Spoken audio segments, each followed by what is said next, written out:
Alors après l'ID3 et l'ID7 qui voient leur prix baisser, on va dire. Surtout pour l'ID7, là, apparemment, il y a des grosses baisses de prix encore. Pour l'ID4 et l'ID5. Alors, du coup, l'ID4 commence avec 52 kWh de batterie, 364 km d'autonomie, 43 990 €. Ce qui est pas non plus folichon, je dirais, bof, hein. Après, t'as la version Pro 286 ID avec le nouveau moteur, donc, le fameux moteur révolutionnaire. 77 kWh, il est dans la fenêtre du bonus. Et le Life Max, 541 km d'autonomie, pareil, 77 kWh, 46 990. Le Pro 4Motion ID, donc, alors 4Motion, ça doit être 4 roues motrices, 47 990, hors bonus du coup. Ensuite, t'as le Life Max, 48 990, et le GTX, 340 chevaux, pareil, 48 990. Alors, un prix équivalent au 286, là, autant prendre le GTX, enfin, c'est bizarre, hein, que ce soit le même prix pour le coup.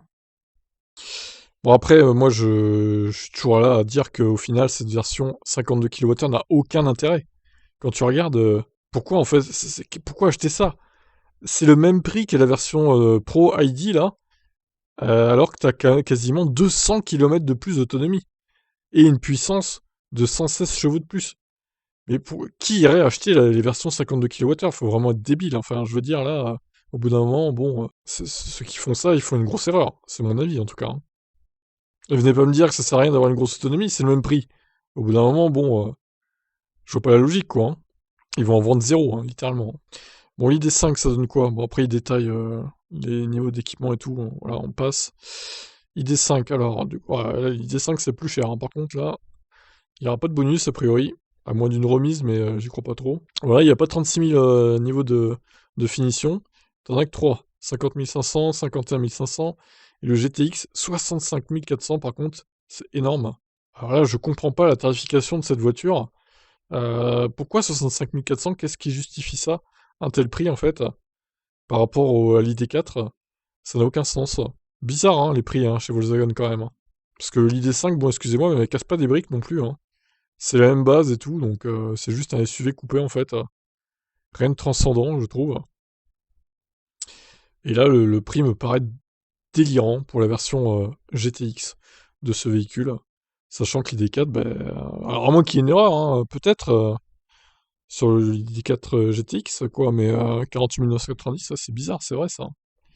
Est-ce qu'il n'y aurait pas une erreur de prix, hein? On peut se le demander, hein, quand même.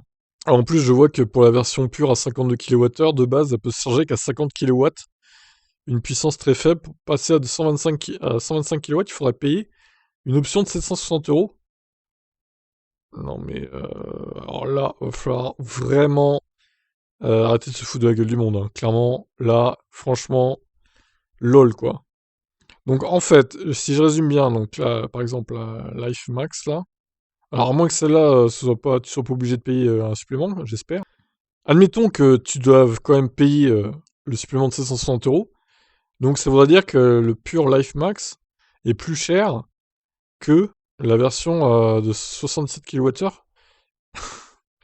à batterie vraiment beaucoup plus faible. Enfin, alors certes, vu que c'est une Life Max, il y a plus d'équipement que la version de base du 77 kWh, mais quand même, quoi. Je suis désolé. Perso, si j'avais le choix entre les deux, à prix égal, je prends à 100% celle-là, hein. Mais sans hésiter une seule seconde, en fait. Alors, en fait, je prendrais même pas celle-là, je prendrais... Après, il faudrait comparer avec l'équipement de celle-là, mais à la limite, pour 1000 € de plus, quand t'es là à payer 47 000, autant prendre pour 1000 € de plus tous les équipements, quoi, hein. Bon, après, voilà, c'est mon avis. Je trouve quand même les prix un peu bizarres, hein. L'idée 5, je la trouve encore très chère. L'idée 4, ils ont fait un effort, c'est vrai. Même si la version pure, elle sert à rien. Au final, pour le reste, ils ont fait un effort. Mais l'idée 5, c'est incompréhensible, honnêtement. T'as 13 000 € de plus pour 60 chevaux à peine. C'est et moins d'autonomie. Ça n'a aucun sens. Bon, je vous laisse commenter ces tarifs. Chez Volkswagen, c'est un peu délirant ce qui se passe.